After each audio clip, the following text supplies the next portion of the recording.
Now at 5 and streaming on crossroadstoday.com, an update on the search for the missing father and son in Calhoun County. And a prosecutor seeks to reverse the governor's pardon of a former Army sergeant convicted of shooting a Black Lives Matter demonstrator. And one shelter in the state of Texas is seeing the effects of President Biden's executive order on border policy. Nice little rainstorm that came through the area this afternoon. It was a little bit of a surprise, but we're happy because it knocked the temperature down. Unfortunately, by tomorrow, the heat's going to be back. We'll talk about that coming up. World War II veterans have gathered in France for the 80th anniversary of D-Day. The reason why this gathering is so significant this afternoon. You're watching 25 News Now at 5. Good afternoon and thanks for being with us. I'm Karina Garcia. Tragic news out of Calhoun County. The search for a missing father and son has ended. The bodies of 50-year-old Benedicto Jaramillo and his 16-year-old son Angel were found Tuesday afternoon. Authorities in Calhoun County confirmed the bodies were found near the old Alcoa plant in Point Comfort by Texas Parks and Wildlife game wardens. Now, the father and son were reported missing on Saturday after they did not return from a shrimping trip near Magnolia Beach. The family has expressed gratitude for the support from the community and everyone who helped in the search, and they're now asking for privacy. In Fayette County, authorities arrested two Hallettsville men. That's 39-year-old Roberto Luna, who was charged with unauthorized use of a motor vehicle and unlawful carry of a weapon. 31-year-old Cody Powell was charged with evading arrest and possession of stolen property. Luna and Powell were in Fayette County Jail in lieu of a $30,000 bond. Luna says bonded out, but charges are pending on burglary of a home on both men. Multiple guns were reported stolen in this scene as well. Now, the next hearing for four former Industrial High School baseball players is Thursday morning at 9. That's Colin Stumpfel, Christopher McRoy, Zachary Kukler, and Braxton Warren. They were all indicted on charges of organized criminal assault. Industrial ISD reports the incident occurred on April 27th of 2023. So here is your viewer poll. You can scan that QR code on your screen to vote. The question is, what outcome do you hope for in the case of the four former baseball players? Is it conviction and appropriate punishment, acquittal if they are found not guilty, or rehabilitation and second chances, or you are not sure? We want to hear your opinion on this. Come to crossroadstoday.com/vote to take part, and we're going to have an update on 25 News Now at 6. And now let's pause on the news and take a look at your weather with Chief Meteorologist Mac Bettis. Mac, we got some rain today. Yeah, it was very, very nice right about noontime. I don't know if you got caught in the rain, but it was a little bit of a surprise. It actually started in Oklahoma last night. It's one of those derechos. It came right down I-45. It hit a lot of Houston and then rolled through our area as well. Gave us a good solid inch of rain. This afternoon we have one big storm out in far west Texas, but I don't think that one's coming this way. We'll take a look at what happens for the rest of the week now that the rain is gone. We'll do that in just a moment. Back to you, Karina. Mac, thank you. Flooding rains have caused big problems around North Texas yet again today. A 911 caller said a man was heard yelling for help in northeast Dallas after he fell down a steep embankment this morning. Fire rescue crews found him about 50 or 60 feet down along the Jackson branch of White Rock Creek. He was rescued and taken to the hospital for minor injuries. And not far away, an SUV was seen submerged in high water, also from the same flooded White Rock Creek. Authorities say it was abandoned and no one was transported or needed to be rescued.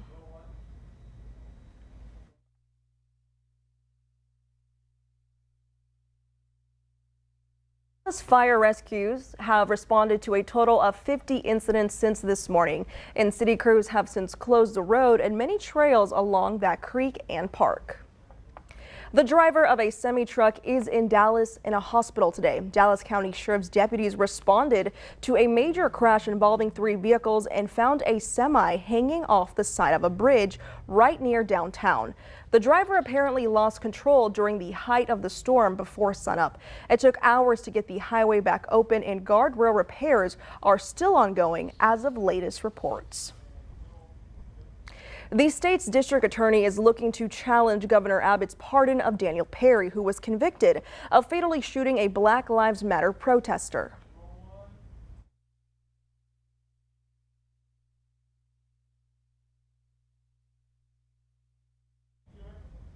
And we'll bring back that story in a moment. But for now, a shelter for migrants in Juarez is dealing with a recent change in the U.S. border policy.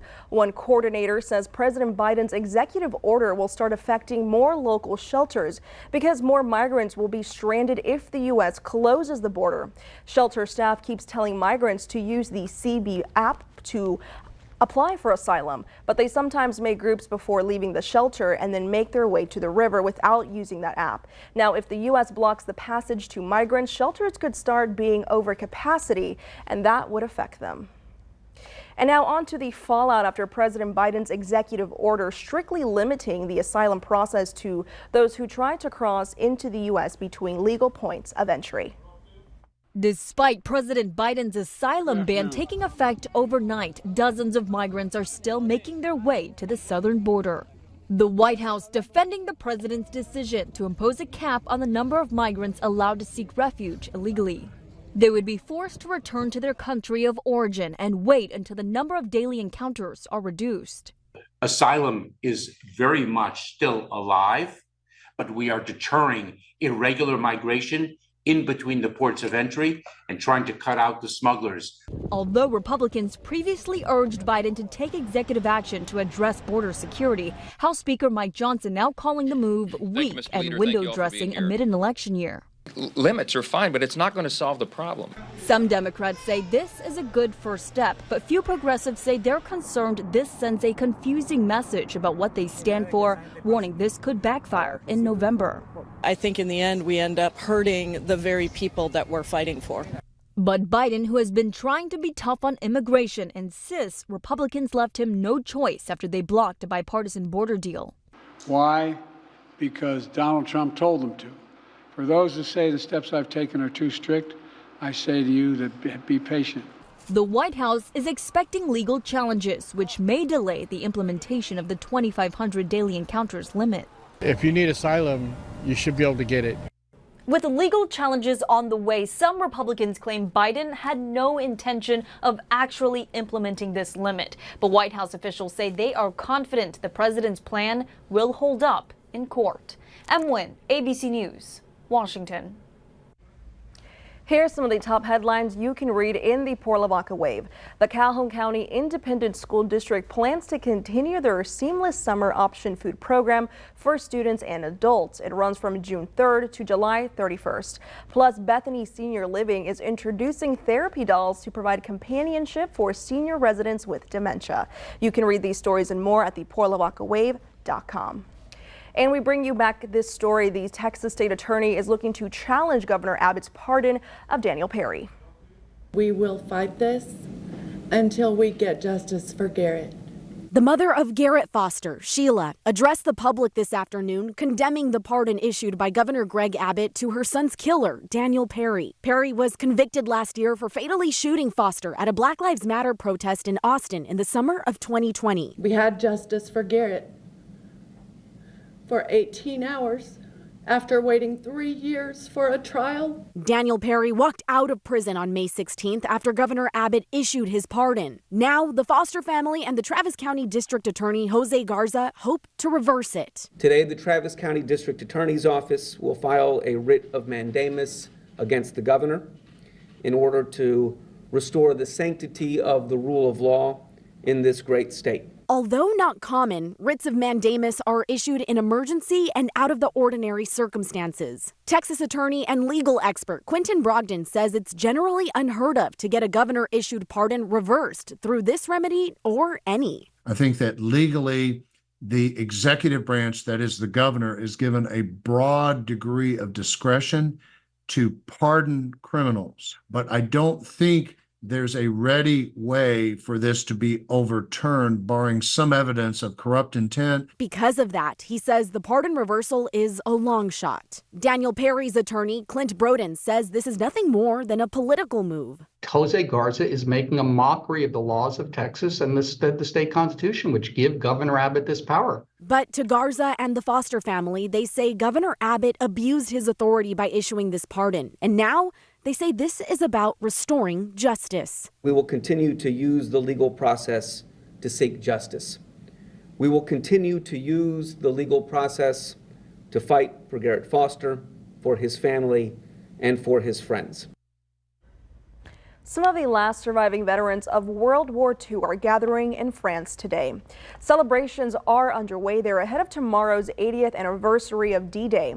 That's when U.S. and other Allied forces stormed the beaches of Normandy in 1944. Few veterans from back then are still alive, and those who are around 100 years old. This could be the last D-Day celebration with living witnesses. The first French lady and president are serving as host.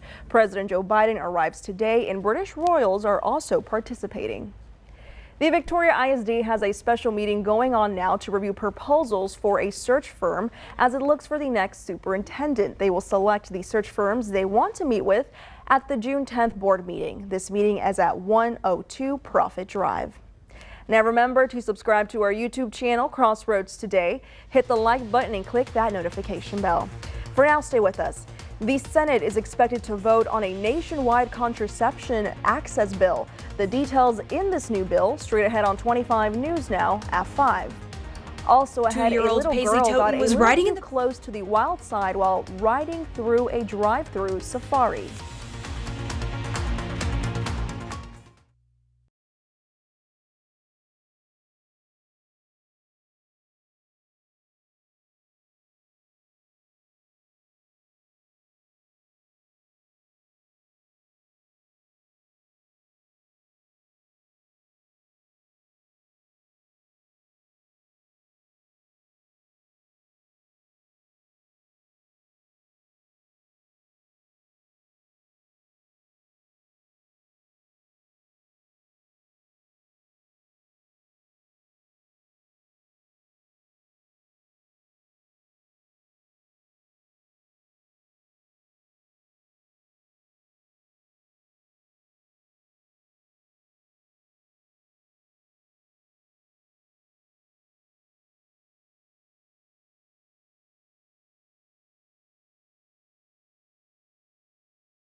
Texas A&M's traditional bonfire will not return for the renewal of the yearly football rivalry with UT. The tradition ended 25 years ago after a log stack collapsed during construction, killing 12 people and leaving 27 others hurt.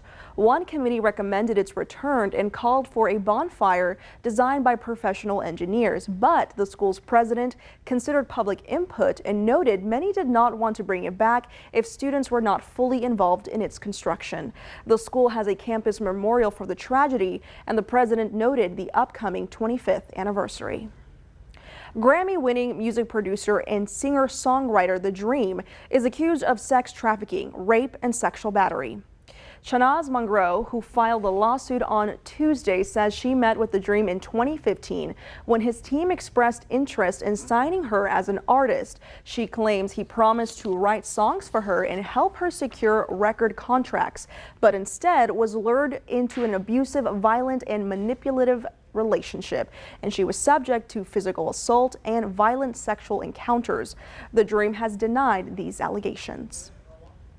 Today, the Senate is expected to vote on a bill that would guarantee access to contraception nationwide. That's the Right to Contraception Act, which would enshrine it into federal law as a right for individuals to buy and use contraceptives, including birth control pills and condoms.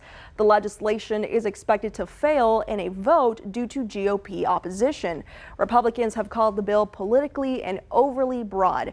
Some have introduced their own version of legislation that does not include Plan B, which they consider an abortion service.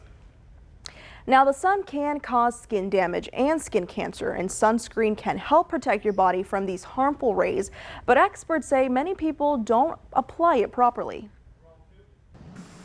It should be worn year-round, but especially when you spend more time outdoors. Sunscreen happens to be one of the most effective ways of protecting your skin from the sun. Dr. Susan Masick with Ohio State's Wexner Medical Center says sunscreen mistakes are easily made. Some of the biggest, not wearing any at all and not putting sunscreen on properly. So you want to apply and you want to reapply every 2 to 3 hours. And you want to make sure you're putting enough on. You can never put too much sunscreen on, but you could definitely not put enough on. Masick says to apply sunscreen 15 to 20 minutes before going outdoors and to make sure not to miss any areas the sun's rays can reach. Specifically the face, the ears, the hands, sun-exposed areas. Don't forget any of those nooks and crannies that can be exposed to the sun. Make sure you're using the right protection. Masick says to get a water-resistant, broad-spectrum sunscreen that protects against both UVA and UVB rays with an SPF of 50 or above. For those with sensitive skin, mineral sunscreens with ingredients like titanium dioxide and zinc oxide are also an option. Mineral sunscreens tend to reflect the sun rays, and chemical sunscreens tend to absorb and scatter them. They act differently, but they're both protective. Finally, sunscreen expires. Masick says it's best to restock your supply every year. For Health Minute, I'm Mandy Gaither. Here's a look at some of the top headlines you can find in the Courier Record. DeWitt County commissioners reminding residents to hurry up and cash that jury duty check within 90 days. And GOP voters back Louderback for District 30. Read these stories and more at DeWittCountyToday.com. A toddler had a close encounter with a wild animal at a drive-through safari in Glen Rose over the weekend, and video captured the whole thing. The 2-year-old and her mother was in the back of a pickup truck feeding the animals when one giraffe mistakenly grabbed her shirt and lifted the child in the air. The video was caught by another car behind them. Thankfully, the child did not get too high before the giraffe dropped her, and her mother was able to catch her safely. Afterwards, the parents went to the gift shop, and the child actually got a toy giraffe. Now, if you missed Storm Prep 2024, here are some other times and dates that you can catch the show. It's going to be on KVU Saturday, June 22nd at 4:30. It's also going to be at KMOL Sunday, June 23rd at 11:30, and at KVCT Sunday, June 23rd at 12:30, and finally on KTS Saturday, June 22nd at 11 a.m. And now here's Chief Meteorologist Mac Perez. That's a little too close for comfort there with the giraffe. Well, anyway, folks, I hope you got a little bit of rain today. It was a beautiful rain, about an inch in most areas. Right now, we are still on the cloudy side, but that's going to clear up. 78 degrees. It was very comfortable with after the cloud cover. Now, the rain, the official high today was 89. Obviously, we missed the 90s. That's okay, but they'll be back tomorrow. Officially, we got 1.12 inches out at the airport, and guess what? It makes our annual total above normal. That's good. We'll be back with more coming up after this.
I'll admit it was a surprise, the rain at noontime, but it was good to have. We didn't get any problems that I can tell, a little bit of flooding here and there, but the rain came through and you can see it right about there. It's now out over the Gulf waters.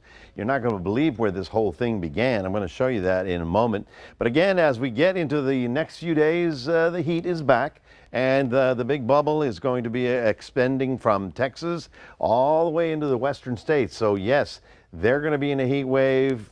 New Mexico, Texas, all of us are, shall we say, here's what I'm trying to say. It was nice, but it's not, it's gone, it's over. And the next couple of days, we're really gonna heat up. So I just want to remind everybody, you know, stay hydrated if you're outdoors and take frequent breaks if you're working out. Whenever you're really pumping up a sweat, that's when you really need to be cautious. That's why you need to limit strenuous activities. And of course, find a public space where there's air conditioning. You can just go, you know, the library or to the grocery store or to the Walmart and just sort of hang out and cool down. Here's where the whole thing began last night in Oklahoma. That's right. It started up there yesterday afternoon, right there. You see it? Then it goes through Dallas. Then it comes down right at Highway 45. Then it gets to I-10, which I thought that was going to be the end of it. And then it kept going all the way through our area. Pretty amazing. I mean, these are what they're calling the derechos now, because it's a line of storms and it travels for 100, 200 miles before they fall apart. And you can see how that one traveled all the way I-45 to the Dallas area. And once again, you know, Houston got some heavier activity than we did. We got the good stuff. We got the rain and no significant problems. Of course, anything from Houston north to northeast Texas is waterlogged. So when they get additional showers, they get quick flooding. You know, we are not in that position. And notice how the rainfall was very heavy in that area along 45. And here we are. You can see how we got up to 1 inch. 1 to 2 inches to the south or to the east and the southeast of our area. But if you're out there by Highway 281, hardly got anything, probably less than 1/10 of an inch. So we got it right down the line, almost a direct line from here to Oklahoma. So tomorrow, yes, we're back into the upper 90s as the sun starts poking through. And then there's a little bit of a break as we get to the early part of next week. Let's take a look at that. First of all, we are still under the heat advisory for today, and that probably will get again tomorrow. Of course, the heat advisory was knocked down a little bit by the temperature actually cooling into the mid-70s there by lunchtime. But tomorrow the heat wave goes all the way from our area to the west coast. We take a look at the tropics, nothing really organized. This is the potential area all along this little white and pink area. That's where the water is the warmest, and that's where we're most likely to see something pop up. In fact, right about here in about 2 days, you know, we're watching these things. We don't want to overburden you or worry you about something that's not there, but when it just does happen, we'll certainly let you know about it. So let's take a look at your forecast.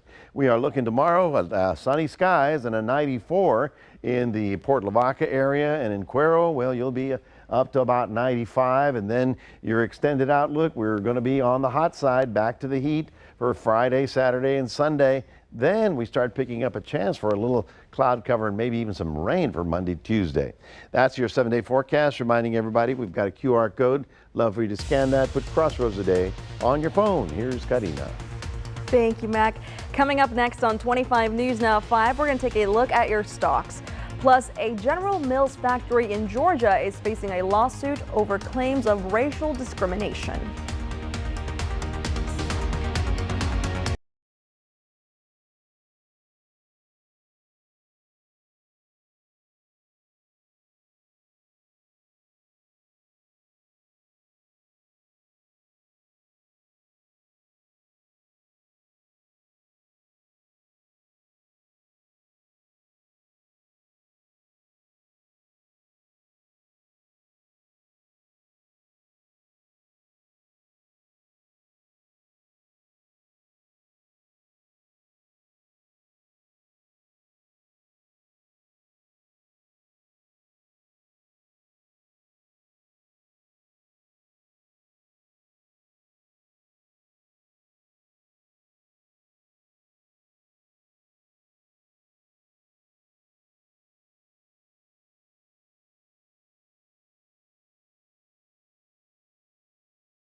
The Dow up 96 points, the S&P 500 up 63 points, and the Nasdaq up 331 points.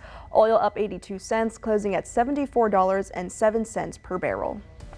General Mills is accused of racial discrimination by some of its employees. In a federal lawsuit, 8 black employees accused management of favoring white employees for promotions. They also claim managers issued more disciplinary actions against black workers and used a racist term. The plaintiffs are seeking compensation for damages. In a statement, General Mills says it does not tolerate discrimination of any kind. And stay with us. We're going to take one last look at your forecast. Plus, after multiple setbacks, the Boeing Starliner spacecraft has finally taken off. Plus, here's a look at world news tonight, right after 25 News Now at 5. Tonight, the triple-digit heat wave and where more severe storms are headed. Plus, the ceasefire plan to end the war in Gaza and the pushback on both sides. More Americans turn to World News Tonight with David Muir, the most-watched newscast on television.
The Boeing spacecraft Starliner is finally on its historic maiden voyage. The launch comes after previous setbacks. This is the first crewed test flight of the capsule and represents only the 6th maiden voyage of a crewed spacecraft in U.S. history.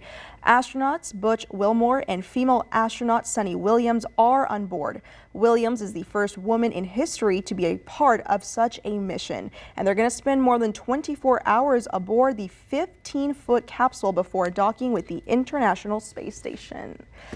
Finally, it's about time that Boeing got up in the sky. Exactly, and of course, I mean, can you imagine how small that thing is? I mean, yeah, 15 foot. We're up in an aircraft and there's room to move around. I mean, that's just it's a refrigerator flying through the sky. Oh, I would get icky. I don't know. I'd feel some type of way. I don't know how they do it.